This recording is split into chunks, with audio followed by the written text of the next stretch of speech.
First question, how many people think that your name rhymes Dracula? I couldn't count the number.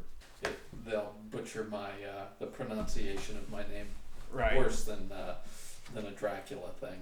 Bob is a hard name to pronounce. Yeah, most people don't get palindromes. I was confused by them for a while. Your dad, we're going to start this off like any therapy session. We're going to talk about your father. Did he influence your decision to go into old-time music and instrument repair? Yeah, he played banjo and fiddle because the music was around the house. I wanted to play it. Did he influence my decision to go into instrument repair? Maybe. In our house, we always did things. We always made things. So when I wanted my own dulcimer, being a high school kid, I couldn't afford it. So I couldn't afford a finished one. Plus, you didn't know anybody who made them back then, back in the early 70s. So I found a company that had a kit for sale, and I bought the kit and made a dulcimer. I was certainly encouraged by both my parents. And my dad's mechanical skills were, they definitely rubbed off on me because he was good at what he did. And speaking of mechanical skills, he was a motorcyclist as well as a banjo and fiddle player. That was one of his hobbies. He was a champion ice racer in the late 50s and early 60s. So that would be guys riding their motorcycles around on frozen ponds in New England as fast as they could. Oh. With very spiky tires. So that was his favorite hobby when he was still in the corporate world. So he actually immigrated from Germany after World War II. That's correct. His father was a very renowned physicist who got caught up in the Operation Paperclip. The Allies took as many scientists as they could from Germany to the U.S. or I'm sure England and France too. But they took as many scientists as they could so the Russians wouldn't get them. Because my father was about 10 years old when my grandfather was ordered to come to the United States. He was allowed to have one footlocker of personal possessions and thrown on different military transports until they finally made it to Fort Belvoir. Your father did research on lasers. Yeah, that was just one of his corporate jobs. He did 2 years of Harvard before he dropped out, and his father was able to get him interesting work in, with companies that he worked for. My grandfather did consultation with different corporations and, helped my dad get jobs. And so when you were growing up in your household, having your father around who was both into music and mechanics, that taught you how to interweave the two things. Yeah, I'd say so. It wasn't any time that he sat me down and said, here, do this. Yeah, you absorbed it organically, right? I absorbed it, and if I ever had a question, I could say, hey, Pop, what do you think about this? And he would either tell me I'm nuts or nudge me in a good direction. When you made your dulcimer, was it your mother who taught you to play? No, I'd have to say I'm pretty well self-taught that way because dulcimer is so easy. Yeah. If you can hum a tune, you can play a simple tune on a dulcimer. Your mother did play dulcimer. A little bit. My mom was more of a guitar player. She was a guitar player. Your father was a banjo player, and you had a family band. My mom played mostly guitar, but she would fool with some other instruments. My father was a multi-instrumentalist, so he played banjo, fiddle, and guitar, and I think he played auto harp. And yes, we did have a family band where my dad played mostly fiddle and banjo. I played washtub bass and dulcimer. My older brother played mandolin, and my mom played guitar. And this was back in the 1974, 1975.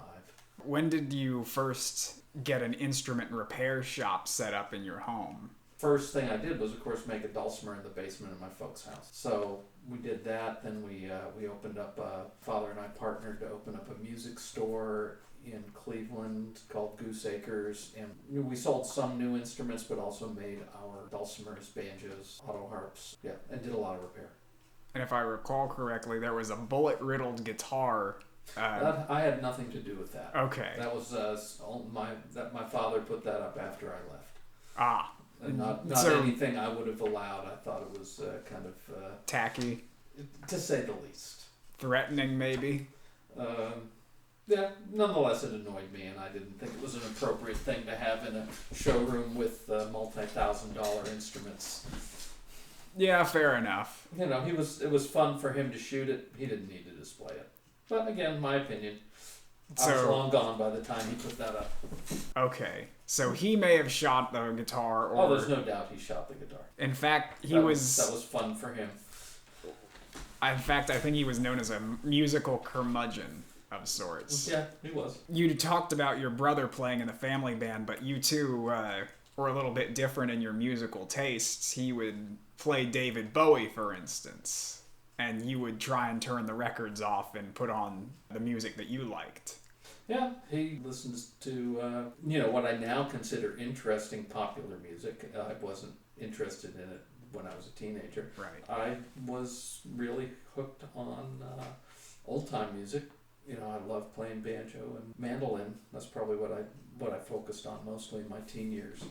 And when I hit the age of 20, I started playing fiddle a lot. And then guitar was just always in the mix. Was there a particular point you fell in love with it? You know, I don't remember an epiphany. I just remembered being around. It's what I liked. It's what I was really comfortable with. It's what I enjoyed listening to. And even today, it's mostly what I like to listen to. I like to listen to quality, roots music. I listen to more than just old-time string band stuff. There has to be a certain raw edge and a certain homespun quality, for me to want to listen to it. And there's a term you used in one interview where you talked about pasteurized music. Mm-hmm. So music, I suppose, that was sort of cleaned up and made fit for consumption. That's pretty much my thought of it. It's fit for the lowest common denominator. Yeah. I certainly don't mind listening to really raw, primitive field recordings. But I certainly like, people who play with more finesse. But there still has to be a certain honest quality to it instead of faked and cleaned up. You don't want it to sound like it's been made to sound marketable. That's one way. Yeah. That's a could be. You talked about the 1974 folk festival in Glenville. What was that like? Yeah, well, of course it was 45 years ago, so it's hard to remember all the details, but I remember that there were a lot of people there. There were a lot of older musicians. I distinctly remember seeing Ira Mullins. He was a good fiddler. He always had ribbon. He put all the ribbons that he would win at fiddle contests on the end of his fiddles. So it was just odd, I thought, that he would add all that extra weight. The music I played, I seem to remember playing mostly with our friends that we would have met at parties. I was too shy to go up to any of the old guys at that point and talk to them. But I remember they were there, and I remember our friends were there, and I remember there were some pretty big sessions, and it got me fired up about playing banjo. Yeah, and you started seriously playing banjo right after that. Oh, immediately after that. Started playing banjo and haven't stopped. The banjo style that I play is clawhammer style. It's an older style of playing the banjo as opposed to bluegrass style where you would use finger picks. Again, it's something that just always appealed to me, that style of playing. You had asked me about my injury to my thumb. When I was in high school, I shortened my right-hand thumb with a jointer. I'd already started playing banjo by then, and I was certainly worried that would interfere with me playing the banjo on the way to the hospital, but it's turned out fine. I can still, I still have it. I can still play banjo, and I enjoy it. It probably did prevent me from being interested in playing bluegrass style, because with bluegrass style you need a thumb pick. Can't wear a thumb pick. Right. So I just never thought about it. Just didn't care. Was there a leader of the band, or was... Oh, in the family Smakula band? Family string band. Yeah, I would say my father was, but we just played music that we liked to play. And it all sort of organized itself. Yeah, pretty much. It was just string band music. We did some performances. I remember playing at the Kent State Folk Festival, a few radio shows, and just a few local performances. We certainly didn't do any touring. Yeah, it wasn't professional. It was just something you did for the love of the music. It was a hobby. Was there anything that made you really love old instruments in particular, or was it being around the old guys who were playing the old instruments? When I was growing up, the new instruments were garbage. Finding the vintage instruments and doing restoration to make them play, get them back into good playing condition was just something that caught my eye. And I've realized that, a lot of the artistry and craftsmanship of those vintage instruments was really missing from post-World War II until, I don't know, probably the mid-'80s when people started making many more handmade instruments. There are people making instruments, even as hobbyists, that are absolutely great. But in the 70s, anything new was awful. All the instruments that I'm interested in, I would say, were factory produced. More mechanization came after World War II to most things, but a lot of the makers, say in guitars, they made their guitars heavier so that they would not have as many warranty claims, and the sound really suffered. That's kind of remarkable. Did anybody teach you to repair and restore instruments, or was it like with the music where you pretty much taught yourself? It pretty much taught myself. Not a lot of information was around. I would talk to anybody else who did repairs and try to get as much information on their techniques that were successful. But pretty much it was figuring it all out on my own. A good thing for me was taking an Augusta musical instrument construction class in 1978. We made, in the 5 weeks, each student made a banjo and a hammer dulcimer. And it was good to get that input from a good craftsman, and also being around all the other students who were really good craftspeople wanted a foot in the door on how you make musical instruments. Right, and that sort of builds a sense of community. It was definitely the teacher was the leader of the group and showed everybody, the techniques he thought were most efficient for the instruments we were building. But we all talked about, hey, I've done this. Were there any books or anything that you could consult? Back then, there were definitely 2 books that had been published on repair and probably 2 or 3 on instrument construction. I bought everything I could. I wanted to absorb all the things I could, and I have to say half of it was garbage, but the half that made sense, I probably still use some of the techniques I learned. Do you find that restoring instruments helps to make you a better player of that instrument? No, I think it's the opposite. I think having properly restored instruments makes me a better player. Poorly adjusted instruments are a fight. Properly adjusted instruments are fun to play, and you play things that you didn't know were possible because of the inspiration from the tone and playability of different instruments. Okay, so basically being able to restore your instrument for you and fine-tune it to the way you want it, that helps you to be a better player. Exactly. Would knowing, though, as a player, what kind of sound do you want, help you to customize your instrument? Oh yeah, there's a certain amount of adjustment you can do to make an instrument sound different, but my well-adjusted instruments influenced my playing rather than me thinking about the opposite way. What kind of instrument do you play? What's your preferred? I play the clawhammer banjo, 5-string banjo, in what's known as a mountain style. I play old-time fiddle, and I play guitar, and I play mandolin. Okay. Is there a specific model of any instrument that you really like? There are 7 banjos in my go-to collection, and it depends on what I'm playing, what I feel like playing. Anything from an 1890 fretless banjo to, I think the newest one I have is a late 80s. And have you ever customized them in any specific way to try and get a specific effect out of them? No, just mostly it's restoration to make sure that they would play again. So mostly upkeep. Yeah. So one term I tried to stay away from is repair, because it sort of implies, at least to me, something different than restoration. So is there a difference for you between restoring an instrument and just repairing? Oh yeah, restoring an instrument, you are trying to go back to its original condition. Repair could mean, that's included in restoration, but a repair could also be just sticking it back together to make sure it works for somebody. Mostly in my shop, we balance conservation, restoration, and practicality, because not every instrument should be restored to its original condition. because its original condition may have not been playable. Have you ever encountered anything like that? All the time, yeah. So would you be able to give a specific example? The specific example is neck angle on different fretted instruments like banjo or guitar or mandolin. Some original neck placements were in the wrong place. So they constructed them wrong. Yes, yeah. Even in, highly respected.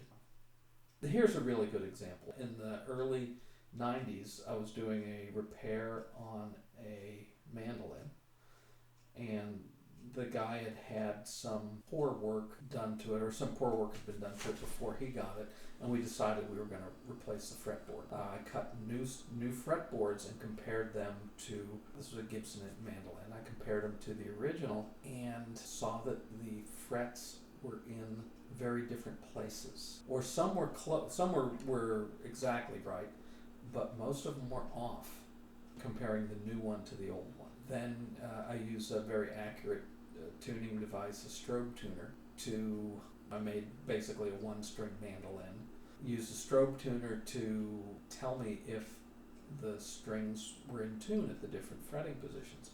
The original Gibson mandolin was off drastically, and the new fretboards were dead on. That's not something you would expect because Gibson is a well-known name. You would expect that, but Yeah. you would be wrong. It's something I do all the time.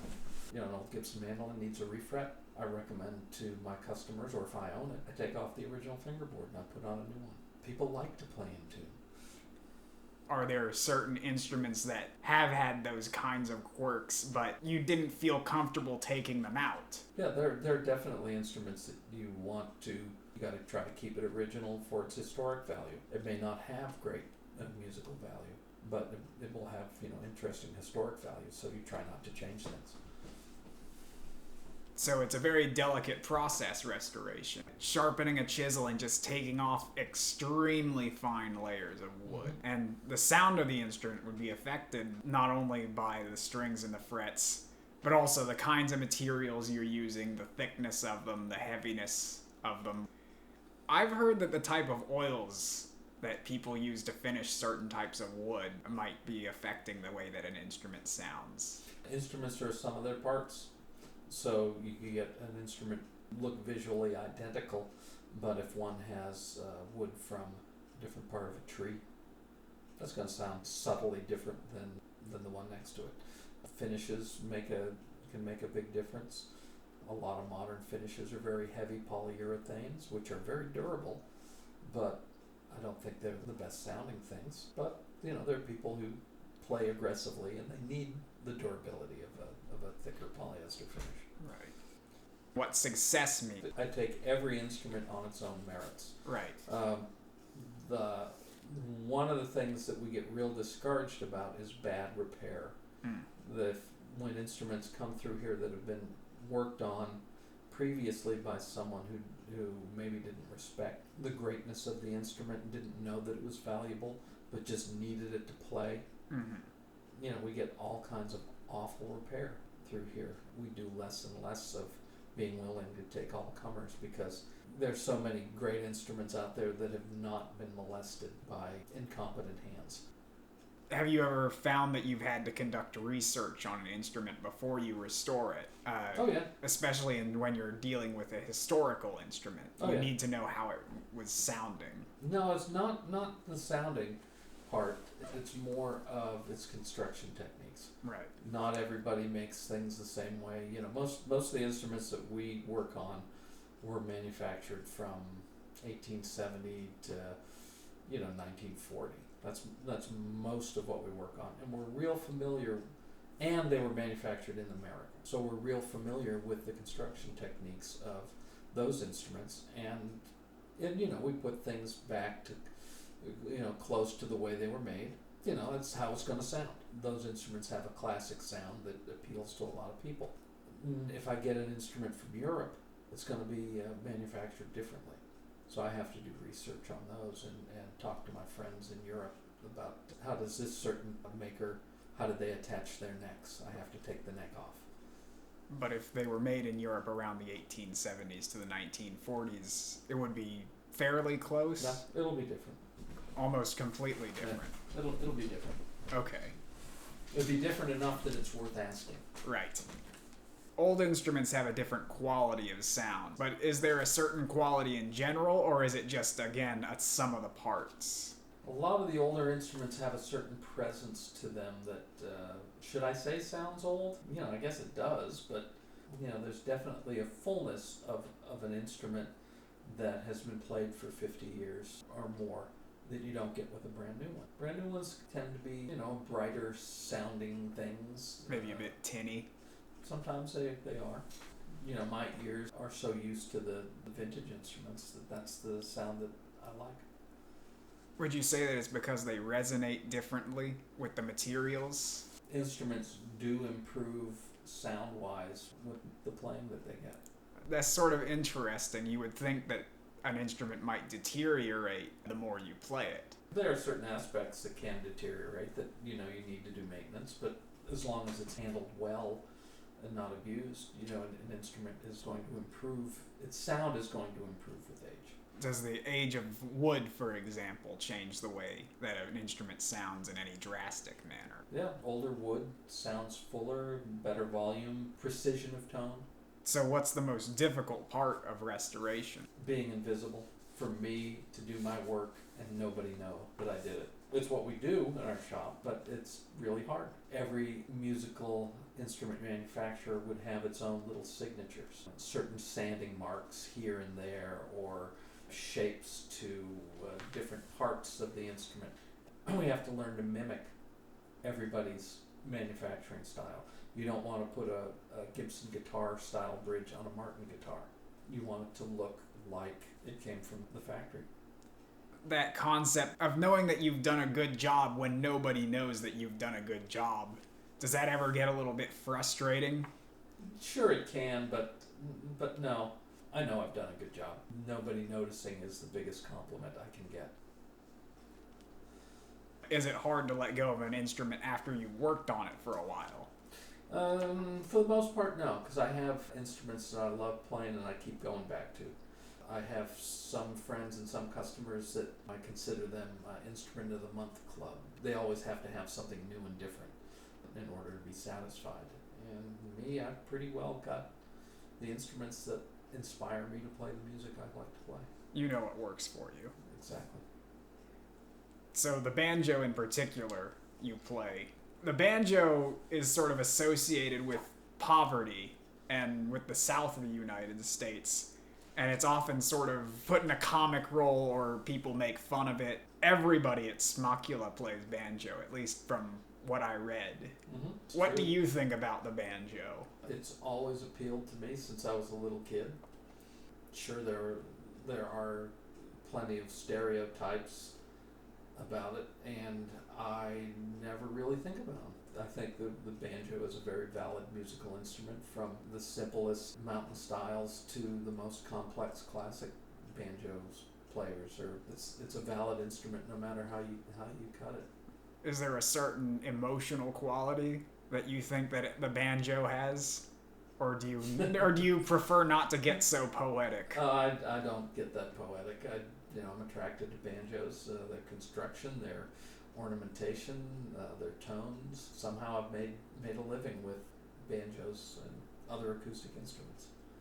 So what would you say is the banjo that you turn to the most out of your 7 banjo collection? Is there one that just seems to fit almost everything? No. No? No, it just depends on what I'm feeling like playing and what's closest. Right. If something's out of reach, you might just say, no, I'm not going to play that today. Yeah. So there is a section on your website for unusual items. I saw that there was a 1937 Gibson TG-37, which had a banjo's neck, a tenor banjo's neck on the body of a guitar. I've seen hybrid instruments all the time. Mandolin necks on banjo rims. There are guitar necks on banjo rims. I've also seen 5-string banjo necks on mandolin-style bodies. People who could play a certain instrument but wanted the new tone. The tenor banjo was developed. 5-string banjo came first, and it was very popular from the 1850s and was starting to fade around 1900 when the mandolin craze took over from, it was a group called the Spanish Students had kind of made a world craze of mandolin playing. They walked from somewhere in Spain, I don't remember where, to Paris, and they were so popular that there were mandolin groups imitating. So it really created a worldwide phenomenon. Or all these mandolin players who wanted to play banjo, and so the tenor banjo came about through that, so that basically the same fingering as a mandolin, but you get the banjo tone. And somehow the banjo really fit in with the tango orchestras. Yeah, it's not what I would expect. It's a wacky. The precise history of how all of those instruments came about is pretty wacky. So, are there other really exotic things you've had in your shop aside from mandolins with the heads of guitars on the necks of banjos on cats? One banjo we have in the shop right now that I think is an interesting construction technique was originally designed by a West Virginian genus Cottrell. He was able to take torque converters from Buick transmissions, use those as a banjo ring, and they're really beautiful. It's the torque converter aluminum is really, it's industrial art. It's really nice. Does it sound good? It sounds good. It's not one of my go-to banjos, but it's a good sounding banjo. Yeah, probably the first unusual instrument that I had to repair was an Indian woman brought in a sitar that had cracked in shipping, so I had to do gourd repair, which mostly meant super gluing the puzzle pieces back together. Oh well. But it worked, and she was happy. And things that are, I'll be the first one to say that if something is very odd and doesn't fit what we do well in our shop, I'll be the first one to say no, sorry, I can't do it. Nobody could bring in a theremin to you and ask you to fix it. That's not my area of expertise. Right. I don't think it's many people's area of expertise, the theremin is. The internet is crucial to your business. Do you get word spread around through mostly internet, or is it mostly word of mouth? No, it's a combination of both, because people know what we do and recommend my shop for either the unusual repair or restoration parts that I keep in stock, or the restoration services in general. Yeah, the internet, my website has been really important for the way my business has grown in the last 5 years. It really surprises me how much business comes off of my currently outdated but soon to be updated website. Well, it's got that old time charm right now. It certainly has that. But has it drastically changed how you conduct your business? I know it probably hasn't changed the way you actually work on the instruments. Yeah, but it does definitely change. It's changed how I conduct business. Anyone who's serious about business should have a website. It's unavoidable, really. Yeah, it is. You're originally from Cleveland, Ohio. I think we sort of went over that in passing. But you made a few visits to West Virginia for Augusta and the festivals. So what made you want to move and stay in West Virginia? I met my wife at an Augusta dance, and we both figured out that I could do my work anywhere. But she couldn't be a forest engineer in places that there wasn't a forest. Right. So it was easier for me to move, and I think the Augusta program was definitely a good calling card for me, because I've been involved with it as soon as I landed. And so you've been teaching people what you do at the Augusta Festival, or are you teaching them how to play an instrument? I've done both. Mostly instrument repair at Augusta for at least 25 years. Taught that, and then occasionally I get asked to do musical instrument playing classes, either fiddle or banjo. Don't do that too often because it's harder and harder to get away from my shop. Right. So do you have a particular favorite player or band that you've heard from? Just out of all of the people you've listened to, who would you say stands out the most in your mind? Or can you name one? That's see, what am I listening to a lot lately? In string band music, there's a young band from Johnson City, Tennessee called Bill and the Bells. I really enjoy what they do.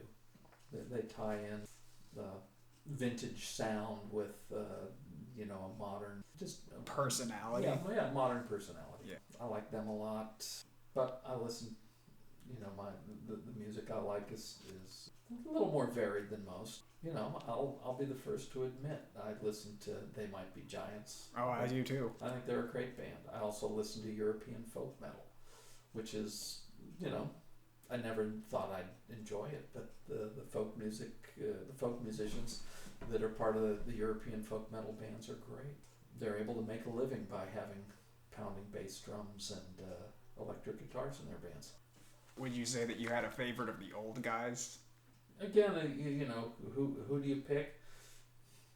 I love listening to Tommy Jarrell. I think Melvin Wine we were so lucky to have him right here in West Virginia for as long as we did. And old guys, there's still a few old guys left, and I think Ralph Roberts is a really great fiddler of quirky old tunes. I am one of the old guys now. Is there anything in particular musically that you think characterizes West Virginia or distinguishes it from other places that you've heard people playing from?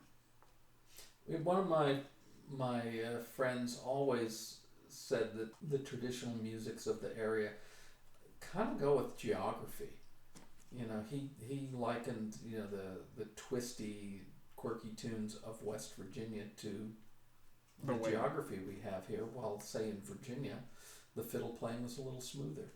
And I thought that was an interesting way to describe it, because it's a little flatter across all those mountains. Now, who were the fellows that I saw working in your shop there? Were they apprentices or are they full-time? No, they're employees doing the work that I can't get to, because I spent a lot of time being a businessman and not enough time being a craftsman. But they're Andy Fitzgibbon. He's been with me since 1999, and he does just about all the banjo restoration in my shop at this point. Nate Druckenmiller has been with me for 3 years now, and he does a lot of the guitar repair. You didn't meet Jesse Milnes. He does all the fiddle work. And the last fellow working for me is Kevin Chesser, and he helps me out with packing orders and getting things shipped to people, and taking orders. And Was he the sweaty fellow? Don't edit that out. I'm not going to.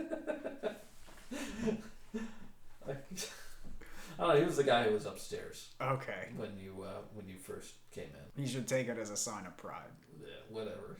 Job well done. So I'll end with asking, what projects are you working on right now? Myself, I'm working on a very interesting handmade hollow body electric guitar. My guess is it was made in the 60s, and it is made of quilted maple. It's a very stunning instrument, just really a beautiful thing. Quirky, because the guy had a good idea about how guitars were made, but didn't quite have all the details down. I got to fuss with the quirks to make it work with parts I can get. I'm working on a 1930s Gibson L00 acoustic guitar. It's got some cracks in the top that aren't closing with high humidity, so I have to do what we call splining. So I have to add wood to where the crack is.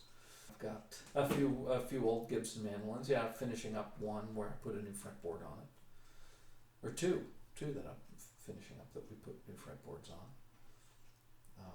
I just finished up a guitar for the West Virginia's premier rockabilly star, Ryan Kane, a Gretsch guitar that was very frustrating in its kind of shoddy construction techniques.